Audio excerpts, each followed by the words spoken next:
They came to my door that morning. 3 men in dark uniforms, badges shining, voices heavy with power. They said they were HOA cops. They said my wife broke the rules.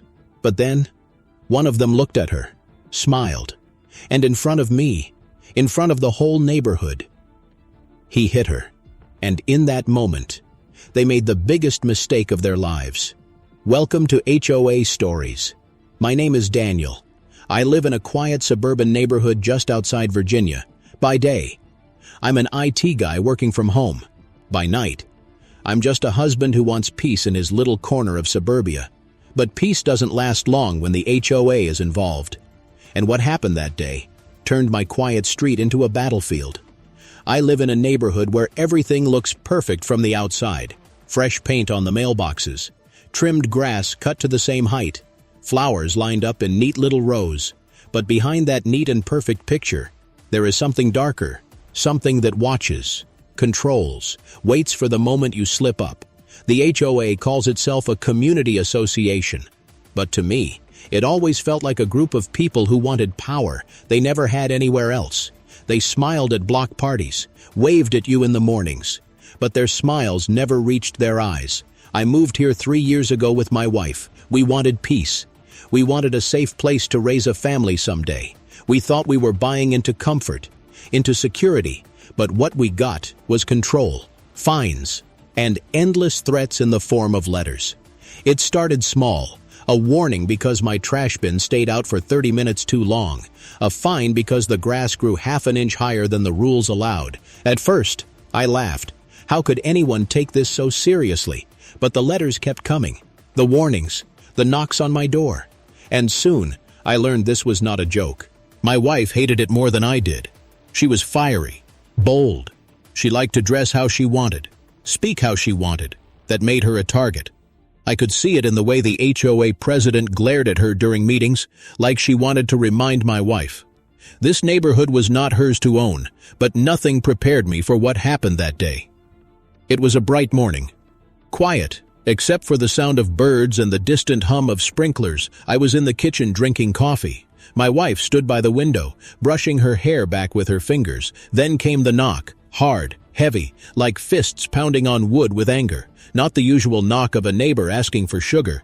It was the knock of men who thought they were in charge. When I opened the door, I saw 3 men standing there. They wore dark blue uniforms with shiny badges. Across their chest it said, HOA Police. I froze for a second, because I had never seen anything like that before. Real cops never came to this neighborhood, but these men, they looked like they wanted to be real cops, but weren't. The first one spoke with a grin. He said my wife was breaking the rules, something about unauthorized clothing. I laughed under my breath, because I thought it was a prank, but my wife stepped forward. And I saw the way the bald officer looked at her. Not with authority, not with professionalism, but with something cruel. My wife crossed her arms and told them to leave. She told them the HOA had no right to police our private lives. Her voice was sharp. And for a moment, I felt proud. But then, in front of me, in front of the whole street, the bald one reached out and hit her across the face. Time stopped. Her scream cut through me like a knife. Neighbors peeked through curtains. I could see the blinds move, but no one stepped outside. The men laughed, like this was just another fine to hand out. Like my wife's pain was entertainment. I wanted to move, to tear them apart right there. But I remembered something. On my back, in big yellow letters, my shirt said Navy SEAL. It was the shirt I wore after training. A shirt that carried weight, respect, and warning. The officers saw it. Their laughter faded for just a second. But they didn't know who I really was, and they didn't know what I was about to do. The anger inside me was burning hotter than fire. Every letter, every fine, every petty threat the HOA had thrown at us. It all came back in that moment, but nothing compared to the sight of my wife holding her face, tears filling her eyes. This was no longer about rules, or grass height, or mailbox paint. This was about respect. This was about power. This was about family. I looked into the bald man's eyes, the one who dared to touch her.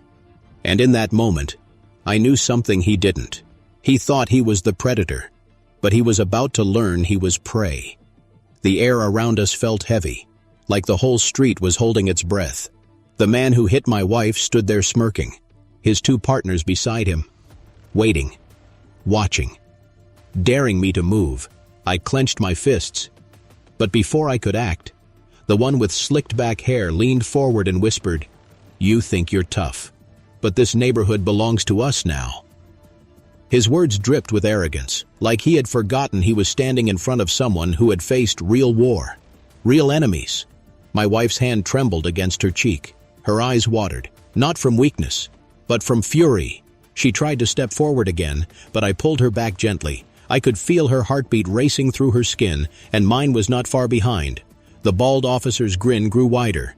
"You gonna stop us, Navy boy," he said, loud enough for the neighbors to hear, and from the corner of my eye, I saw blinds move, shadows pass. Every house was watching, but nobody came out, cowards hiding behind glass. That was the power of fear, the power of the HOA. I took a slow breath, one step forward, my boots hitting the pavement hard. I towered over him, the sunlight hitting the yellow letters on my shirt. His smirk faltered for the first time, just for a second. Then he pushed his chest out, pretending to be bigger than he was. "You don't scare me," he growled, but his eyes told me a different story. The second man, the one on the left, reached for something at his belt. It looked like a baton, maybe even just a flashlight, but in his hands, it was a threat. I stepped between him and my wife, my voice low. "You lay another hand on her, and you'll regret it." He froze, his baton still halfway drawn. But the bald one laughed again, spitting on the ground between us. "Regret, that's a word for weak men, not for us." For a second, I saw red. My mind flashed back to places I swore I'd never remember again. Hot deserts, cold nights, the sound of chaos, and the training that turned fear into steel. The neighbors must have seen it too, because curtains began to close faster, windows shut tight. They didn't want to be part of this, but they couldn't look away either. The bald man leaned closer, his voice dripping with venom. "Your wife belongs to us now, not you." And that was the last straw. I didn't hit him, not yet. I simply stepped so close he could feel my breath on his face, and I whispered the same words I had once spoken to a man on the other side of the world. "You're already finished." His jaw clenched, his smirk cracked, but still he held his ground. His partners shifted uneasily, their fake badges catching the morning light. I could tell. They were starting to realize they picked the wrong house, but the bald one wasn't done. He shoved me, hard, like he wanted to prove his power. I barely moved an inch. He looked surprised, maybe even scared. And my wife, still standing behind me, shouted words that cut deeper than anything I could have said. "You'll never break him, and you'll never break me." Her voice echoed down the street, and for the first time, silence followed. No laughter, no taunts, just the weight of tension pressing down on all of us. The men exchanged glances, their confidence slipping. But pride makes fools brave.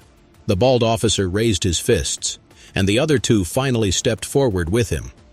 The first punch came fast, too fast for a man who thought he had all the power in the world. His fist swung toward my face, but before it could connect, my training took over. My hand shot up. I caught his wrist in midair. The crack of bone echoed louder than his scream. The bald officer dropped to his knees, his eyes wide, his mouth open in shock. He didn't expect resistance. He expected surrender. That was his first mistake. The second man, the one with the baton, finally found his courage. He rushed forward, yelling like a cornered dog. He swung the metal hard toward my head. I ducked low. My shoulder drove straight into his ribs. He gasped, air leaving his lungs like a balloon torn open. The baton clattered to the ground, useless now. The third man froze for a second. He wasn't ready. He thought fear alone would win, but fear doesn't work on men who have seen worse than death, and when my eyes locked on his, he stumbled backward. My wife stood just behind me, her hand covering her cheek. Her lips trembled, but her eyes burned. She wasn't afraid anymore. She was angry, and that anger gave me strength. The bald one tried to stand again. He gritted his teeth, blood dripping from his mouth. "You think you're tough," he spat. "You'll regret this." Regret. That word again. The same word they thought would weaken me, but regret belonged to them now. I pulled him to his feet by the collar, his boots dragged across the concrete as I lifted him with one arm. For a second, his smirk returned, as if he thought I wouldn't dare. But then I slammed him against the hood of their car, the fake siren light rattling from the impact. The neighbors gasped behind glass, curtains shifted, phones were raised. Finally, the silent street had an audience. The second man coughed on the ground, clutching his ribs. He crawled toward the baton, but I kicked it far out of reach. My voice came out calm, steady, the same way it did during missions overseas. "Leave now, and you might still walk." But the bald man laughed again. It was a hollow laugh. Forced. Desperate. He pulled something from his belt. A small blade, hidden under his uniform. He held it up, shaking. "You won't scare us. You won't scare the HOA." The knife glinted under the sun, but it wasn't sharp enough to cut through me. I stepped closer, my shadow swallowing him whole. My hand gripped his wrist before he could move. The blade slipped from his fingers and clattered to the street. My wife bent down, picked it up, and held it in her hand. Her voice steady now. "You call yourself cops, but you're nothing but cowards." Her words sliced deeper than the knife ever could. The third man finally snapped. He screamed and charged, but his charge was sloppy, wide, easy to read. I spun, my leg cutting through the air like a hammer. My boot met his chest, the sound of impact echoing across the cul-de-sac. He flew backward onto the grass, gasping for breath like a fish out of water. Silence returned, only broken by the sound of their groans and the beating of my heart in my ears. But inside me, I felt no relief. I felt rage still boiling. Because even though they were broken on the ground, they weren't finished. Men like them never stop until they are forced to. The bald man tried to rise again. His lip was split. Blood streaked down his face. But still he sneered, Eddie, forcing his pride to keep him standing. "You'll pay for this," he growled. "You'll lose everything." I stepped close, my breath steady. "You already lost." I grabbed the fake badge pinned to his chest. It tore off with one yank. Cheap metal bending in my hand, I threw it on the ground between us. It looked so small, so weak, compared to the power they pretended to have. He stared at it, broken, but too stubborn to admit defeat. And that's when the real sound broke through the morning air. Sirens, loud, sharp, undeniable.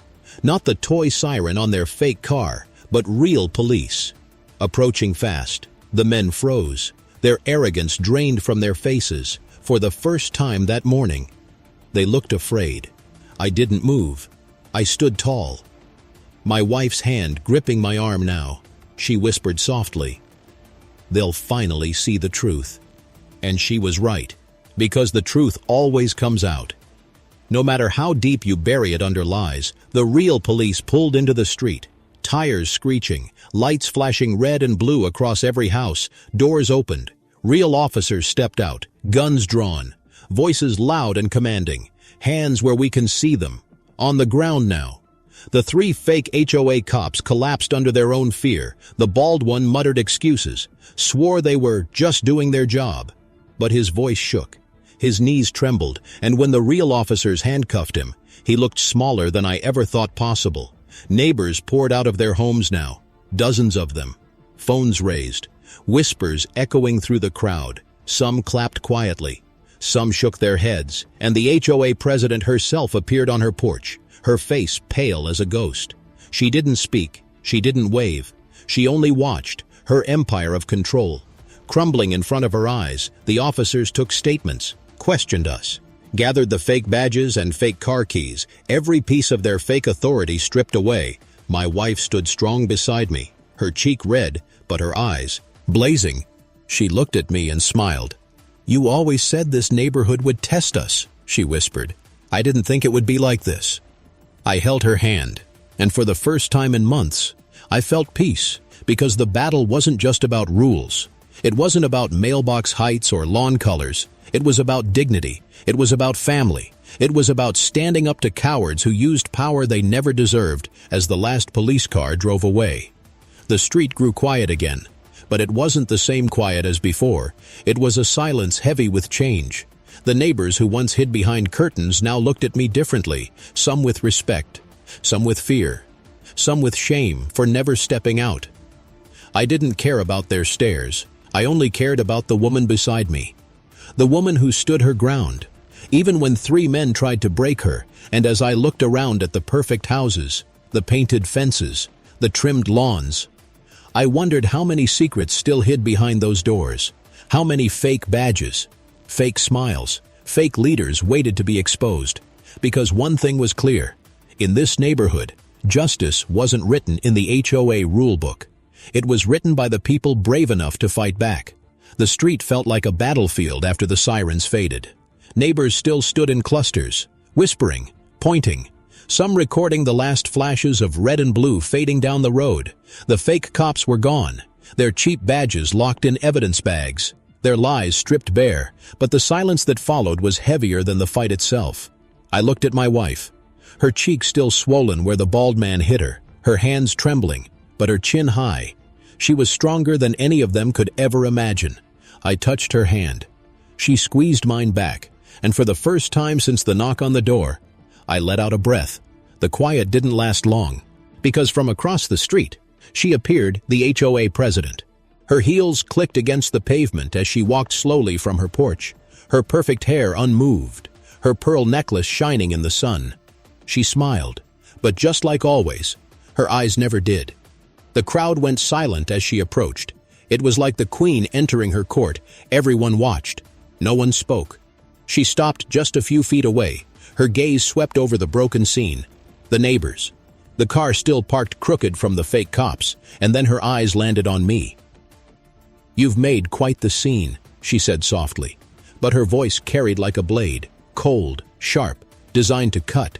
I didn't answer at first. I just stood there, my wife at my side, my fists still clenched. Her smile grew thinner. "You think you've won, but you've only made things worse." The neighbors shifted nervously, some whispering. No one dared to step closer, because they all knew. This wasn't just about fake cops anymore. This was about power. Her power. I finally spoke. They weren't cops. They were thugs with fake badges. Her head tilted slightly, her voice dripping with false sweetness. "Badges or not, they were here to enforce rules, rules you keep breaking." My wife stepped forward before I could, her voice clear, unshaken. "They hit me, in front of everyone here, and you call that enforcement?"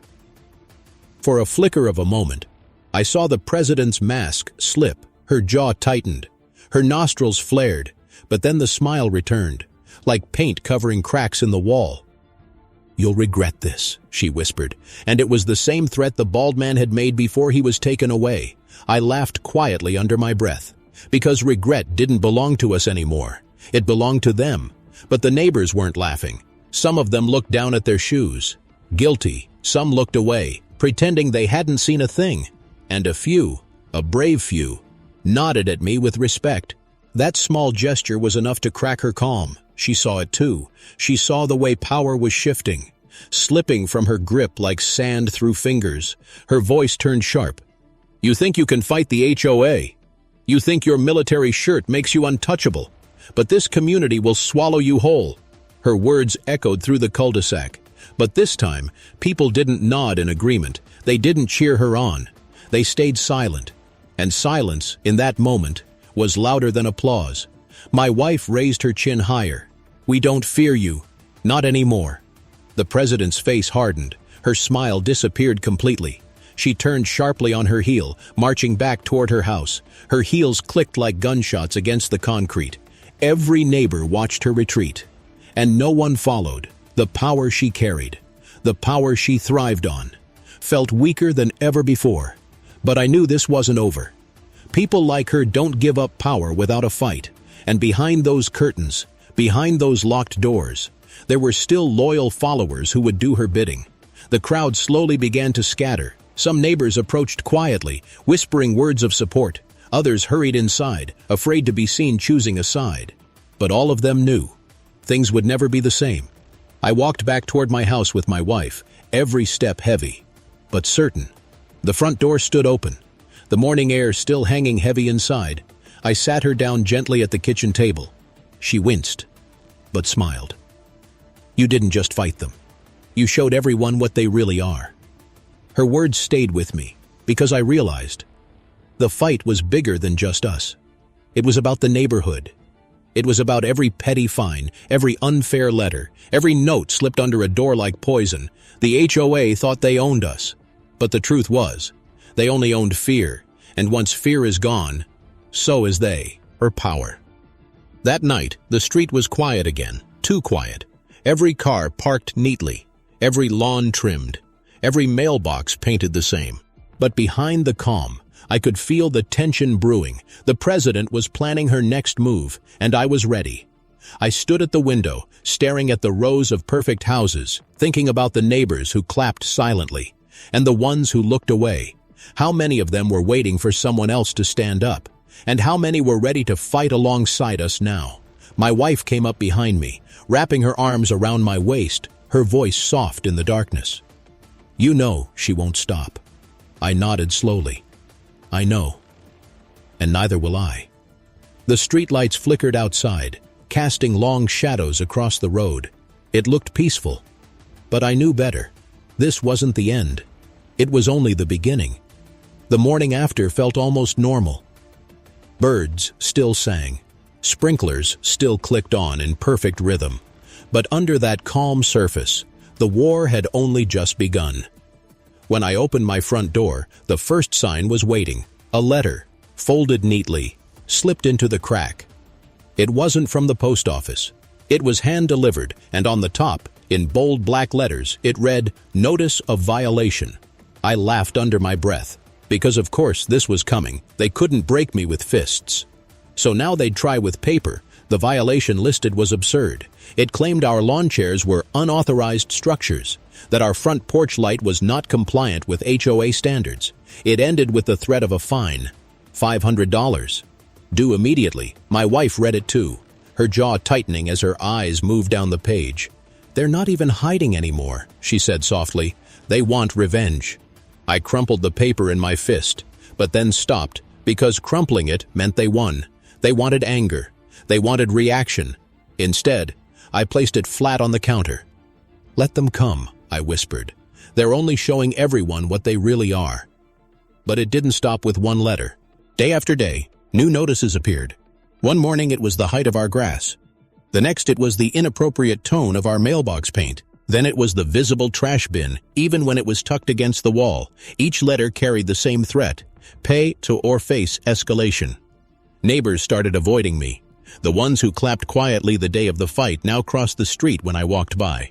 Some were afraid. Some were ashamed. Some didn't want to choose sides. And through it all, the HOA president walked tall, her smile stretched wide, her pearls shining in the sun. She thrived on control.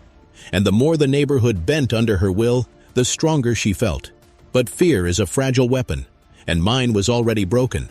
So I began watching, not just the letters, not just her visits, but the patterns of her rule. I saw how she used gossip like a blade, how she sent certain neighbors to whisper lies. She told them I was dangerous, unstable, a threat to peace. And soon, those whispers found their way back to me. At night, my wife and I sat at the table, planning. She wanted to fight fire with fire. She wanted to post online, to expose them to the world. But I told her no, because this wasn't just about going public.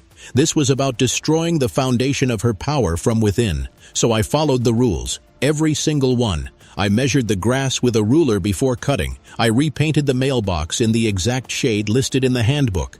I placed the trash bin inside the garage, down to the exact minute it was allowed outside, every line of every letter.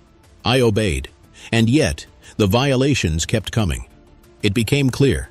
This wasn't about rules. This was about breaking me. But the more they pushed, the stronger my resolve grew, because now I had proof. Proof that the rules meant nothing. That this was about control, not community. One night, as I stood outside watering the grass at the approved hours. The HOA president walked by. She smiled, as always. But her eyes were sharp. "You're learning," she said softly. "You're finally understanding who runs this neighborhood." I set the hose down, turned slowly to face her. "You don't run the neighborhood," I said. "You run on fear. And fear doesn't last forever." Her smile faltered for just a heartbeat, but then returned. She leaned closer, her perfume strong, suffocating. "You're playing a dangerous game, Navy boy." I stepped forward, close enough for her to hear the steel in my voice. "I don't play games. I win them." For the first time, she didn't reply. She simply walked away, her heels clicking into the night. The next morning, a new letter waited, but this one was different. It wasn't a violation notice. It was a summons. Mandatory HOA hearing. The date was set for the following week. The charges vague. Multiple violations of community standards. The punishment unclear, but the threat heavy. My wife read it aloud, her voice shaking with anger. "They're trying to put us on trial." I took the paper from her hands, staring at the bold black print. This wasn't just another fine. This was an attempt to make an example out of us, to show the whole neighborhood what happens when you stand against them. But what they didn't understand was that I had faced trials far worse than this. And every time, I walked out stronger. That week felt like the calm before a storm. Neighbors whispered louder now. Some offered support quietly at night, slipping notes into our mailbox saying they admired us. Others glared openly, hoping the HOA would deal with us once and for all, and through it all, I prepared. I gathered every violation letter, every absurd notice. I stacked them high, evidence of their abuse. I replayed every word the fake cops had said, every threat the president had whispered. Because when the hearing came, I wouldn't just defend myself, I would expose them. The night before the Yasi hearing, my wife couldn't sleep. She paced the room, her hands twisting together. "What if they turn everyone against us?" she whispered.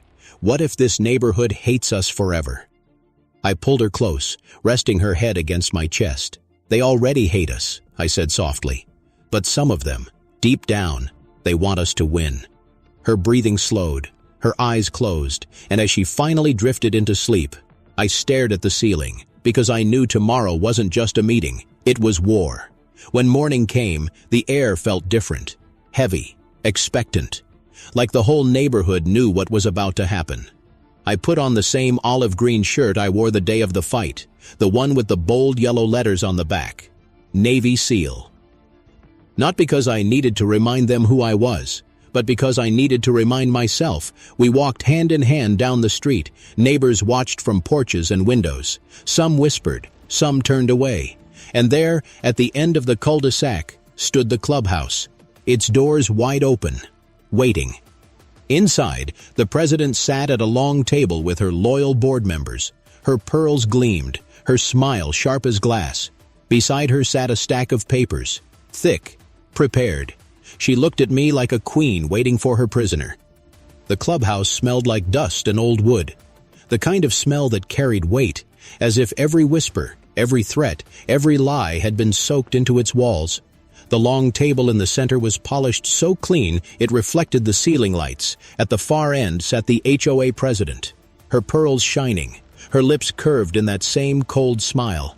And around her, the board members lined up like soldiers in cheap suits. My wife and I walked in together. Every eye in the room turned to us, some glares sharp, some eyes avoiding ours. But all of them carried the same message. We weren't welcome here. The president leaned back in her chair, her voice soft but sharp enough to cut. "Welcome," she said. "We've been waiting." I said nothing. I only placed the thick stack of letters and notices on the table in front of me. The pile stood high, higher than her stack of papers. For the first time, her smile flickered. The hearing began with formality. A man with glasses read from a prepared statement about community standards and maintaining harmony.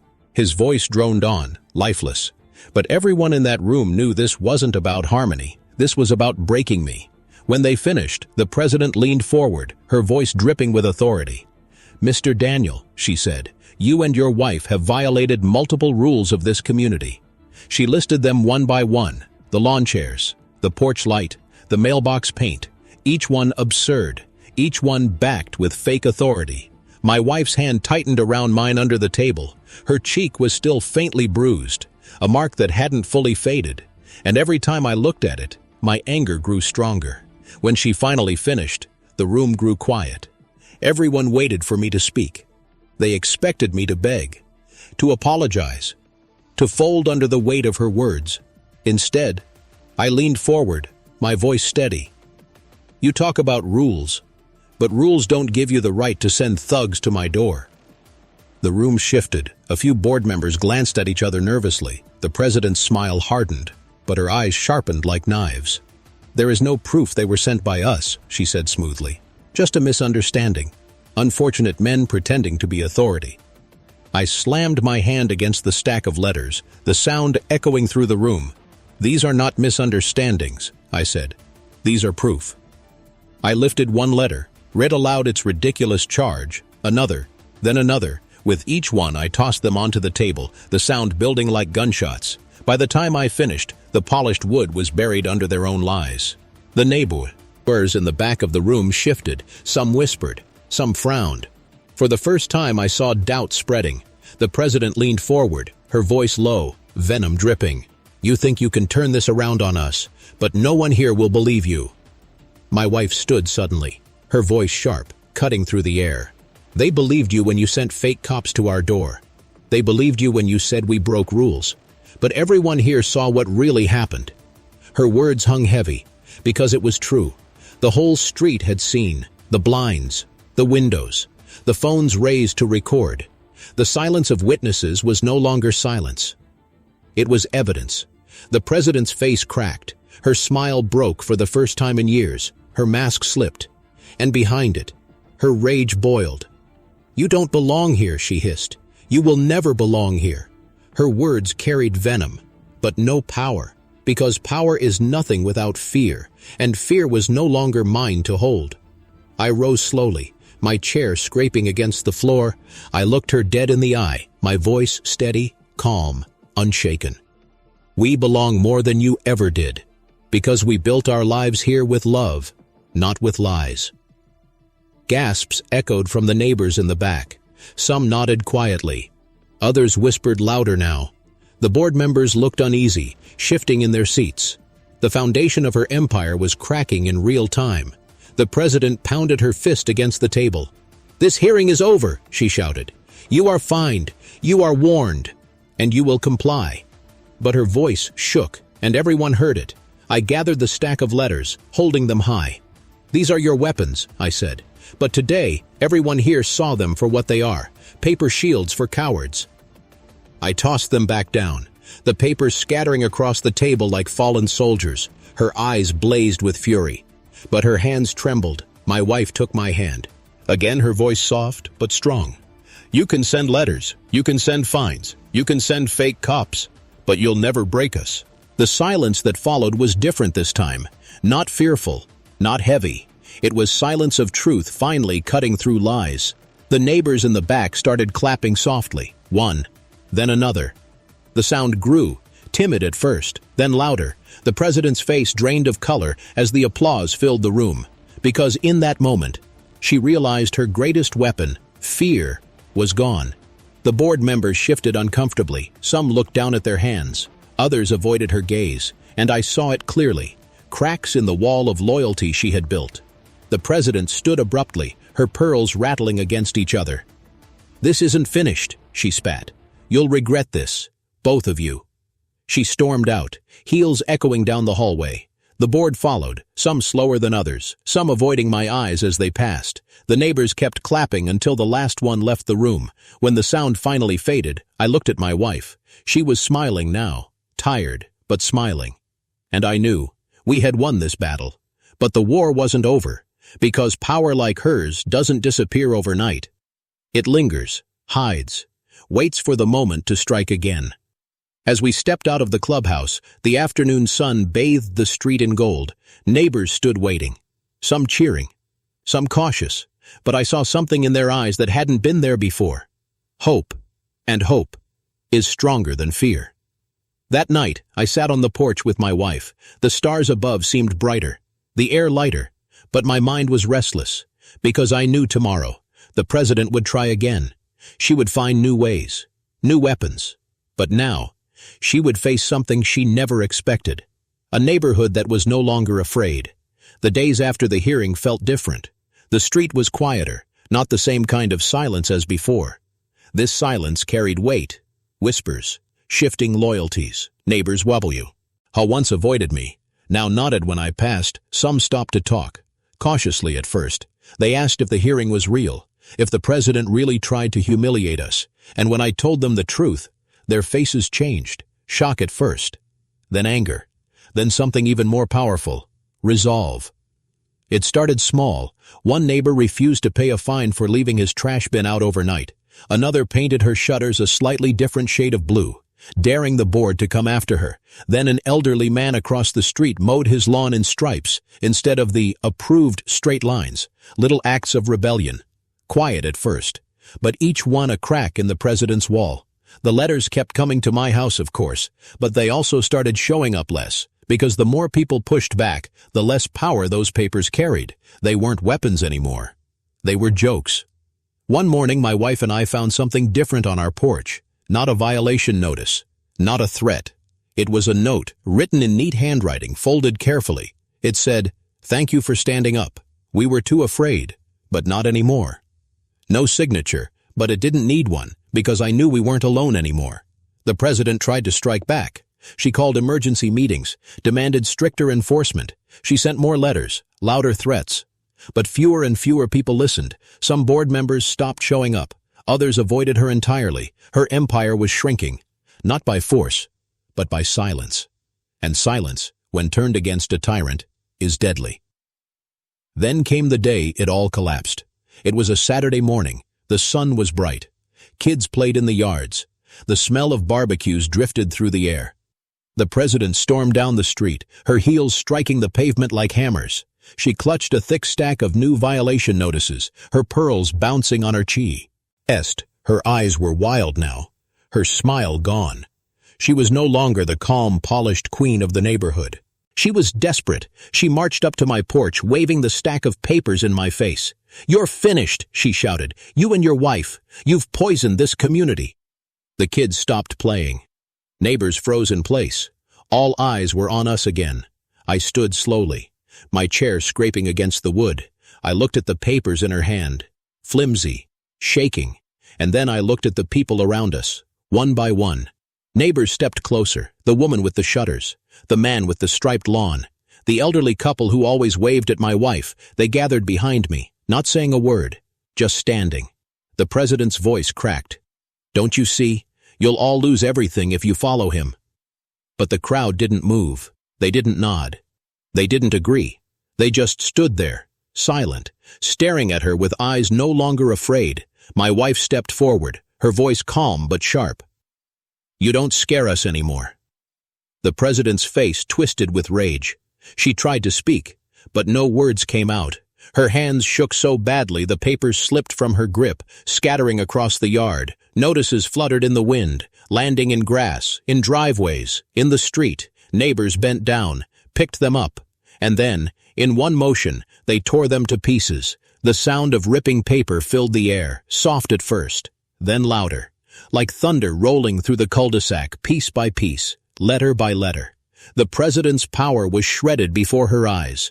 Her lips trembled, her eyes darted from face to face, searching for loyalty, for fear. But she found none, and then she broke. She screamed, a wild, hollow sound. "You'll regret this, all of you. You don't know what you're doing." Her voice echoed through the street, but it carried no weight anymore. She turned and ran, pearls clattering against her chest, heels cracking against the pavement. She slammed her door, so hard the glass rattled in its frame. The neighborhood erupted in cheers, not loud, not wild, but steady, strong, united. Neighbors hugged, clapped each other on the back, and for the first time since we moved here, I felt like this was a community. My wife turned to me, her eyes glistening. "You did this," she whispered. I shook my head, smiling. "No, we did this." That night, the street was alive. Families sat outside together. Kids rode bikes past curbs, where once notes were taped threatening fines. Music played softly from open windows. The fear that once lived in every shadow was gone. I sat on my porch with my wife, holding her hand, for the first time in years. The air felt light. The stars above seemed brighter. The world quieter in the best way. But inside me, I knew one truth. Tyrants don't disappear. They wait. The president might have retreated, but she wasn't gone. Her house still stood at the corner, silent, dark, heavy with bitterness, and someday she might try again. But if she did, she would find a neighborhood that was no longer hers to control, because power doesn't live in letters, or fines, or fake badges. It lives in people, and once people take it back, it can't be stolen again. I leaned back in my chair, listening to the laughter of children in the night air.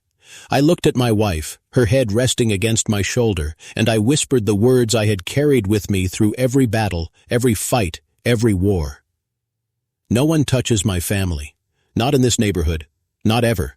The street glowed under the lamplight.